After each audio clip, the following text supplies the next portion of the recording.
Interlinking of reverse ఇది కొత్త విషయం కాదు. గత 30 సంవత్సరాల నుంచి యూపీఎస్సి ప్రిలిమ్స్, మెయిన్స్ ఇంటర్వ్యూలో వస్తున్న క్వశ్చనే. ఈ క్వశ్చన్ సంబంధించి అసలు విషయం ఏంటి అని చూస్తే, ఇండియాలో ఒక పక్క ఫ్లడ్స్, ఇంకొక పక్క డ్రాట్స్. దీనికి కారణం ఏంటి? ఇండియన్ రివర్ సిస్టమ్ని రెండుగా విభజించవచ్చు. ఒకటి హిమాలయన్ ఆర్ పెరినియల్ రివర్స్, రెండోది peninsular reverse.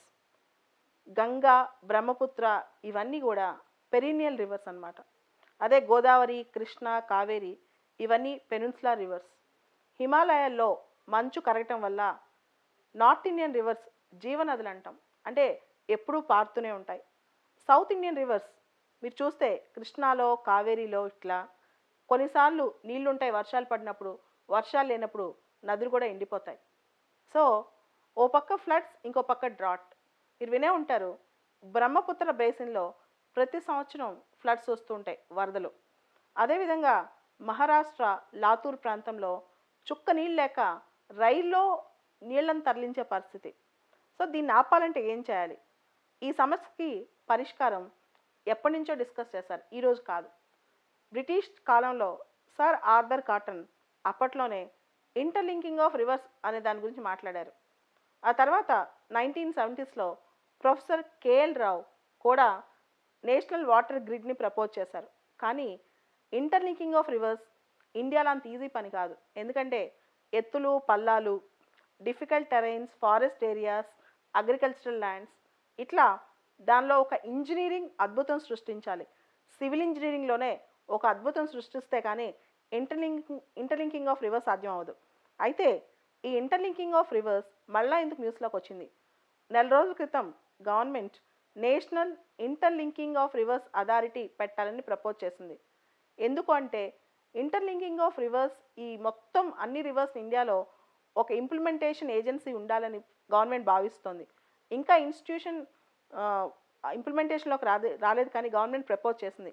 Neera, NIRA, national interlinking of rivers authority, NIRA. So దీనిలో అసలు విషయాలు ఏంటి అంటే, ఇండియాలో ఇప్పటికీ కొన్ని రివర్స్ ఆల్రెడీ ఇంటర్లింకింగ్ ప్రయత్నాలు జరుగుతున్నాయి. ఒక 6 రివర్స్ మనకి డిస్కషన్లో, ఎగ్జామినేషన్లో ఉన్నాయి. ఫస్ట్ ఈ రివర్స్ ఏంటో చూద్దాం. ఒకటి can Betwa. Can Betwa river సంబంధించి కేన్ అనే రివర్ మధ్యప్రదేశ్లో ఉంది, బేత్వా అనే రివర్ ఉత్తరప్రదేశ్లో ఉంది. ఈ రెండింటి గురించి ఆల్రెడీ ఇంటర్లింకింగ్ అనేది ఇంప్లిమెంటేషన్లో పూర్తయింది చాలా వరకు. ఇది ఆల్రెడీ ఫిలిమ్స్లో క్వశ్చన్ కూడా వచ్చేసింది. రెండోది దమన్ గంగా పింజాల్. దమన్ గంగా పింజాల్ ఇది మహారాష్ట్ర. మూడోది పార్, PAR, పార్, తాపీ, Narmada, Maharashtra and Gujarat.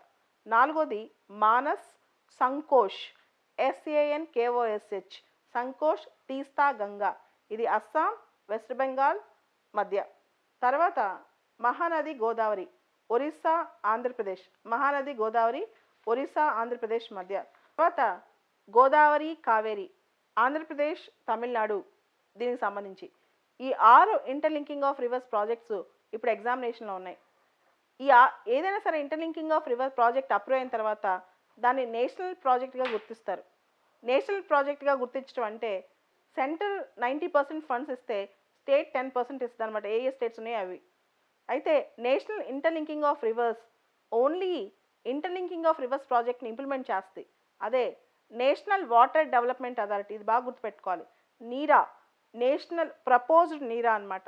Proposed national interlinking of rivers authority implementation part, interlinking of రివర్స్ని ఇంప్లిమెంట్ చేయడంలో.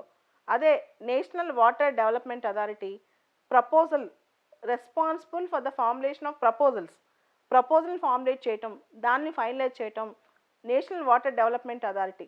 అంటే ఇంటర్లింకింగ్ ఆఫ్ రివర్స్ సంబంధించి ప్రపోజల్స్ ఫార్ములేట్ చేయటం, దాన్ని ఫైనలైజ్ చేయటం, దాని పనంతా నేషనల్ వాటర్ డెవలప్మెంట్ అథారిటీ. అయితే ఇంప్లిమెంటేషన్ పార్ట్ మాత్రం national interlinking of rivers authority చేస్తుంది. సో ఈ విధంగా గవర్నమెంట్ ఆఫ్ ఇండియా ఆలోచిస్తుంది.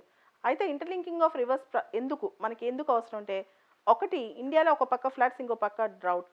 దీన్ని కంట్రోల్ చేయాలంటే రివర్స్ ఇంటర్లింకింగ్ అవసరం. రెండోది దాంతోపాటు వ్యవసాయానికి, ఇండస్ట్రీస్కి, కొన్ని సందర్భాల్లో వాటర్ క్రైసిస్ తగ్గించడానికి, అండ్ అంతకుమించి కొన్ని సందర్భాల్లో వాతావరణానికి వచ్చే ముప్పు ఆపటానికి వీటన్నిటికీ ఇంటర్లింకింగ్ ఆఫ్ రివర్స్ అనేది చాలా అవసరం అనమాట.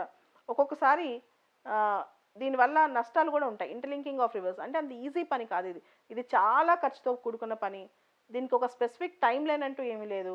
దాంతోపాటు అడవులు, చెట్లు, ఎందుకంటే ఇంటర్లింకింగ్ ఆఫ్ రివర్ జరగాలంటే ఏ 2 రివర్స్ మధ్య అయినా సరే చాలా పెద్ద పని. ఎందుకంటే ట్రైబల్స్ డిస్ప్లేస్మెంట్ ఉంటుంది దీనిలో. తర్వాత చెట్లు నరకటం ఉంటుంది. అంటే మన వైల్డ్ లైఫ్ ప్రొటెక్షన్ యాక్ట్ గురించి చూసుకోవాలి, ఎన్విరాన్మెంటల్ ప్రొటెక్షన్ యాక్ట్ గురించి చూసుకోవాలి, ట్రైబల్ ప్రొటెక్షన్ గురించి చూసుకోవాలి, దాని తర్వాత జియోలాజికల్గా వచ్చే మార్పుల గురించి చూసుకోవాలి. ఇలా చాలా చూసుకోవాలి. రకరకాల ఏజెన్సీస్ నుంచి పర్మిషన్ అవసరం. వైల్డ్ లైఫ్ ప్రొటెక్షన్ అథారిటీస్ నుంచి, ఎన్విరాన్మెంటల్ క్లియరెన్స్ నుంచి, ఫారెస్ట్ ల్యాండ్ ఏమైనా కొడుతుంటే, ఫారెస్ట్ చెట్లు ఏమైనా కొడుతుంటే ఫారెస్ట్ ల్యాండ్ నుంచి, ఇలా చాలా క్లియరెన్సెస్ చేసుకున్న తర్వాతే ఇంటర్లింకింగ్ ఆఫ్ రివర్స్ అనేది పాసిబుల్. ఆంధ్రాలో interlinking of reverse first time clear అయిపోయింది. అదే పట్టిసీమ, గోదావరి, కృష్ణ ఇంటర్లింకింగ్ అయిపోయింది అనమాట. మనం కేన్ బేత్వా ప్రాజెక్ట్లో ఫస్ట్ అంటే ఇంప్లిమెంటేషన్ అయిపోలేదు. అది ఫస్ట్ ఇంప్లిమెంటేషన్ అయిపోయింది గోదావరి, కృష్ణ, పట్టిసీమ. అదే ఇంప్లిమెంటేషన్ స్టార్ట్ అయింది Ken Betwa. First interlinking of rivers in India అంటే Ken Betwa. First interlinking of rivers completed అంటే గోదావరి, కృష్ణ అనమాట. అంటే కేన్ బేత్వా అనేది స్టార్ట్ అయింది ఫస్ట్, కానీ కంప్లీట్ అయింది గోదావరి, కృష్ణ. ఎందుకంటే గోదావరి, కృష్ణ, పట్టిసీమ అనేది చాలా చిన్న టెంపరీ ప్రాజెక్ట్. సో అది ఫాస్ట్గా అయిపోయింది. అదే కేన్ బేత్వా అనేది చాలా పెద్ద ప్రాజెక్ట్. సో అది ఫస్ట్ స్టార్ట్ అయినప్పటికీ కూడా కంప్లీషన్ దాని తర్వాతే అయిందనమాట. సో దీని మీద పూర్తిగా ఒక మ్యాప్ వేసుకుని ఇంటర్లింకింగ్ ఆఫ్ రివర్స్ మీద చూసుకోవాలి. సో దీనిలోనే మనం ఆర్టికల్ 262 కూడా స్పెసిఫిక్గా చదువుకోవాలి. దీని మీద ప్రత్యేకంగా ఒక వీడియో చేస్తాను. ఈ national interlinking of rivers authority ministry of water resources కిందకి వస్తుంది. అదేవిధంగా ఇది ఇంట్రాస్టేట్, ఇంటర్స్టేట్ అంటే ఒక రాష్ట్రం లోపల రాష్ట్రాల మధ్య ఇంటర్లింకింగ్ మొత్తం అన్ని స్కీమ్స్ ఇదే చూస్తాయి. అదేవిధంగా ఇంటర్నల్ ఫండింగ్, ఎక్స్టర్నల్ ఫండింగ్ అంటే with in India funding, out side India నుంచి కూడా అప్పులు తెచ్చే అంశాలు ఇది పరీక్షిస్తూ ఉంటుంది అనమాట. So national interlinking of rivers authority is a proposed authority which will implement all the projects relating to the interlinking of rivers.